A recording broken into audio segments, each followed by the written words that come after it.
M4 TV news కి స్వాగతం. నేటి ముఖ్యాంశాలు.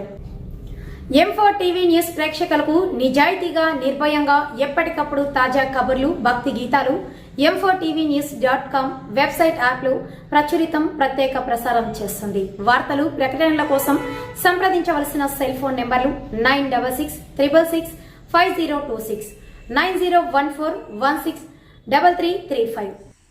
నిర్మల్ జిల్లా తానూరు మండలం వడ్గం గ్రామంలో జరుగుతున్న అభయహస్తం ప్రజాపాలన కార్యక్రమాన్ని గౌరవ స్థానిక ఎమ్మెల్యే రామారావు పటేల్ సందర్శించి పరిశీలించారు. ఈ మేరకు ఆయన మాట్లాడుతూ రాష్ట్ర ప్రభుత్వం సంక్షేమ పథకాల లబ్ధి కోసం జరుగుతున్న దరఖాస్తులలో ప్రజలకు ఎలాంటి అవకతవకలు జరగకుండా చూడాలని అధికారులను ఆదేశించారు. ఇందులో ఆయా గ్రామాల సర్పంచ్లు, ఎంపీటీసీలు, బీజేపీ నాయకులు, ఆయా శాఖల అధికారులు ఉన్నారు. అదేవిధంగా మన ప్రభుత్వము రైతు భరోసా పథకం కింద వ్యవసాయ కూలీలకు ఏటా 12,000 రూపాయలు అందజేయబడుతుంది. అందుకోసం వారు వ్యవసాయ కూలీలు ఎవరైతే ఈ పథకానికి అర్హులైతే ఆ గడిలో టిక్కు చేసి ఉపాధి హామీ కార్డు నెంబర్ మాత్రం అందులో రాయాలి. మూడవ పథకము మన ఇంద్రమ్మ ఇల్లు పథకం. ఎవరైతే ఇల్లు లేని నిరుపేదలు ఉన్నారో వారికి ప్రభుత్వము ఇంటి స్థలము మరియు ఆ ఇంటి నిర్మాణం కొరకు 5 లక్షల రూపాయలు ఆర్థిక సాయము అందజేయబడుతుంది. అట్టి వారు ఈ గడిలో టిక్కు చేయాలి. 4వ పథకము गृहज्योती पथकम. शाखाचे अधिकारी आणि माझ्यासोबत आलेले सरपंच, आमचे पार्टीचे कार्यकर्ते, सगळ्यांना माझ्यातर्फे नमस्कार. आज आपण इथं सगळेजण, हे तेलुगू वर्ड आहे, सगळ्यांना अर्थ होत नसेल बहुतेक, इथं का महाराष्ट्राची जास्त मराठी बोलणारे लोक आहेत.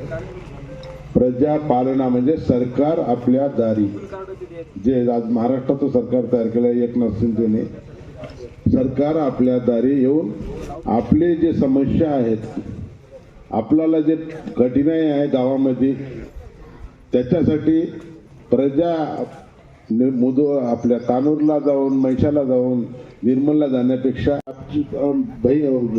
लेक आली, जावाई आले तर एक खोली पाहिजे, सुनाला लोकाला एक खोली पाहिजे, पुढी म्हैस गाय बांधायला कंपाऊंडर पाहिजे, ते सगळं तोंडानं सांगलंय. पण आतापर्यंत एकही कोणाला तुमच्यापेक्षा आले का डबल बेडरूम आले काय तुमच्यापेक्षा सरपंच आलं नाही काय, दिला नाही.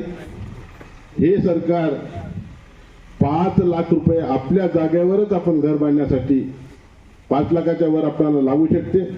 5 लाख रुपये द्यायचं ठरवलेलं आहे. त्याच्यासाठी सुद्धा हे दरखास्त भरण्याचं काम आहे. पण मी एकच विनंती करतो अधिकारी लोकांना आणि आमच्या राजकीय नेत्यांना, गरज आहे जे किरायाच्या घरामध्ये राहतात, झोपडीमध्ये राहतात, टिनाच्या घरामध्ये राहतात, त्यांना सगळ्यात पहिलं चान्स द्यावा, नाही तर मी गपचूप बसणार आहे म्हणून सगळ्यांना सांगत आहे. తహసీల్దార్ గారు, ఎంపీటీ గారు మీకు చెప్తున్నాను, ఇంద్రమ్మ ఇల్లు పథకంలో మీ సర్వే చేసేటప్పుడు ఖచ్చితంగా ఎవరు కిరాయి ఇంట్లో ఉంటారో, గుడిసెలో ఉంటారో, రేకులలో ఉంటారో వాళ్ళకు ఫస్ట్ ఛాన్స్ ఇచ్చి ఫస్ట్ మంజూరు చేయాలని మీకు తెలుపుతున్నాను. లేని సురత్లో మీకు తప్పు చేస్తే మీరు కానీ మా ప్రజాప్రతినిధులు కానీ ఎవ్వరికి నేను ఇష్టపెట్టాలని ఈ సభాముఖంగా మీకు తెలియజేస్తున్నాను. అదేవిధంగా ते अमरवीरुल तर आपल्यापेक्षा कोणी मेले नाहीत ना, जिथे नाहीत, इथं कोणी झालेले नाहीत.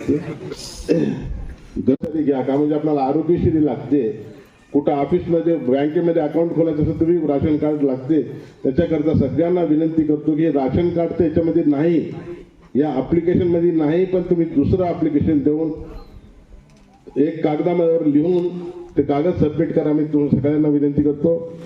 आणि त्याच्यानंतर 412 जे स्कीम्स आहेत आपल्या तेलंगणा सरकारमध्ये, त्यांनी इलेक्शनच्या अगोदर रेवत रेड्डी आम्ही तुम्हाला करू म्हणून म्हणलेलं होतं, त्याच्यामध्ये 6 करायले आणि 2 लाख रुपये कर्जमाफ म्हणून शेतकऱ्यांना म्हणलेलं आहे.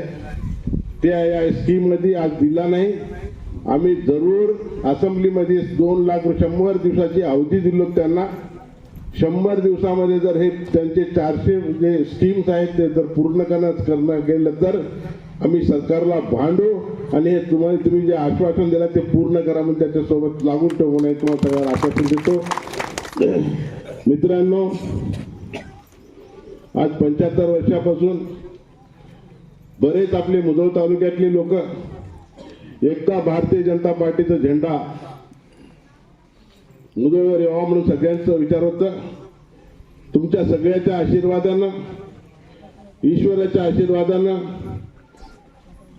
मला तुम्ही सगळेजण निवडून दिलात भारी मताने.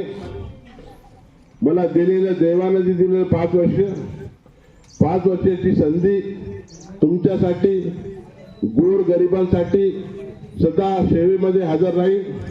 तुमच्या सुखा कष्टामध्ये मी भाग घेईन आणि केव्हाही माझं दार उघडं आहे. तुमचे जे सुख दुःख आहेत माझ्यासाठी या, तुमचं काम करेन सांगून मी माझे 2 शब्द समाप्त करतो.